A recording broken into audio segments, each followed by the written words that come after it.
ఒక direct question, పిచ్చి పట్టిందా మీ అందరికీ? ఇద్దరు మనుషులు కలిసి ఉండటం అంత ఈజీ అనుకుంటున్నారా మీరు? లవ్ అంటే ఎప్పుడు హ్యాపీనెస్ మాత్రం ఇచ్చేది అనుకుంటున్నారా? ఎవరు నేర్పించారు ఇవన్నీ? ఇది కష్టంగా ఉంది, అది కష్టంగా ఉంది, ఏది కష్టంగా లేదు. కాదు, కష్టం ఎందులో లేదు చెప్పండి. లైఫ్ లాంగ్ నీతో ఉండే ఒక పర్సన్ సాధించుకోవడానికి కష్టపడాలి. ఊరికే వచ్చేస్తారు అనుకుంటున్నావా? డబ్బులు కావాలి, నాన్న సంకలనాలతో, జాబ్ కావాలి, పిచ్చి కుక్కలాగా కష్టపడతావు, ఏం కావాలన్నా కష్టపడతావు. కానీ ప్రేమ మాత్రం ఊరికనే రావాలి నీకు. నిజానికి అన్నిటికంటే ఎక్కువ కష్టపడాల్సిన ప్రేమను దక్కించుకోవడానికి, ఇంకా దాన్ని నిలబెట్టుకోవడానికి.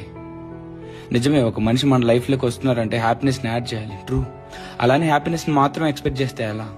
వాళ్ళు ఇచ్చే ప్రేమ కావాలి, వాళ్ళు తీసుకొచ్చే హ్యాపీనెస్ కావాలి, వాళ్ళు ఇచ్చే కంఫర్ట్ కావాలి, వాళ్ళ టైం కావాలి. కానీ వాళ్ళ త్రూ వచ్చే నొప్పి మాత్రం వద్దు మనకి, తీసుకోలేం కదా.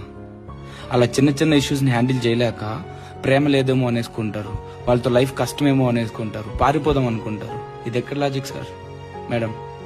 అలానే పిచ్చి కుక్కల్లాగా బిహేవ్ చేసే వాళ్ళని కూడా అర్థం చేసుకుంటూ నీ ప్రేమను కాపాడుకోమని చెప్పట్లేదు నేను. అది బ్యాడ్ మూమెంటా లేదా ఆ మనిషే బ్యాడా అనేది తెలియాలి కదా నీకు. మీరు క్లియర్గా ఆలోచిస్తే, మీరు ఒక మనిషిని ప్రేమిస్తే ఆల్మోస్ట్ మీ టైం మొత్తం వాళ్ళతోనే స్పెండ్ చేస్తారు. మరి అంత టైం స్పెండ్ చేస్తున్నప్పుడు ఎక్కడో చోట ఏదో ఒక విషయంలో ఇష్యూస్ రాకుండా ఎలా ఉంటాయి అనుకుంటున్నారు? వస్తాయి, అన్నీ వస్తాయి. మధ్యలో చిన్న చిన్న గొడవలు, ఒకరినొకరు డిస్రెస్పెక్ట్ చేసుకోవడం, మిస్కమ్యూనికేషన్స్, ఆక్వర్డ్ సిచ్యువేషన్స్, ఇంక ఇది సెట్ అవ్వదు వదిలేద్దాం అనుకున్న మూమెంట్స్, కనీసం మాట్లాడుకోవడానికి కూడా కంఫర్ట్ దొరకని రోజులు అన్నీ వస్తాయి. ఇవన్నీ ఏం వద్దు మనకి, ప్రేమ మాత్రం కావాలి, అంతే కదా. ఇవన్నీ ఎక్స్పీరియన్స్ అయ్యి అన్నిటినీ ఫేస్ చేసి నేర్చుకుంటూ వాటిని దాటుకుంటూ పోతున్న వాళ్ళే కదా అందరూ. అదే కదా లైఫ్. ఇది సరిపోదు అన్నట్టు ఇంకో దరిద్రం మనకు. సోషల్ మీడియాలో హ్యాపీ కపుల్స్, వాళ్ళు చూపించే స్టోరీస్ని చూసి పిచ్చి పట్టింది మీ అందరికీ, మనందరికీ. ఒక రీల్ చూసి మా వాడు ఎందుకు ఇలా లేడు, లేదా నా పిల్ల ఎందుకు ఇలా లేదని కంపేర్ చేసుకుంటున్నారు, డిసప్పాయింట్ అవుతున్నారు, రాంగ్ ఎక్స్పెక్టేషన్ పెట్టుకుంటున్నారు తప్ప మీ ఓడు నీ కోసం ఏం చేస్తున్నాడు, నీ పిల్ల నీ కోసం ఎంత చేస్తుంది ఆలోచించట్లేదు మీరు. They only share good moments అండి.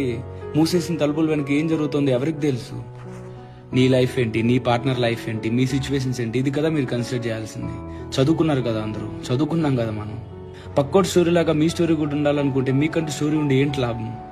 నాకు చాలా చెప్పాలని ఉంది కానీ చిరాకు వస్తుందండి. అసలు ఇన్స్పైర్ అవుతున్నామా, ఇన్ఫ్లుయెన్స్ అవుతున్నామా, లేదా మ్యానిపులేట్ అవుతున్నామా, అసలు ఏం జరుగుతుందని మినిమం ఐడియా లేకుండా పెంట చేసుకునే వాళ్ళని చూస్తుంటే జాలి, బాధ, కోపం, చిరాకు, భయం అన్నీ వచ్చేస్తున్నాయి నాకు. నన్ను అడిగితే ప్రేమ కూడా కొన్ని కనీస అవసరాలు ఉంటాయి.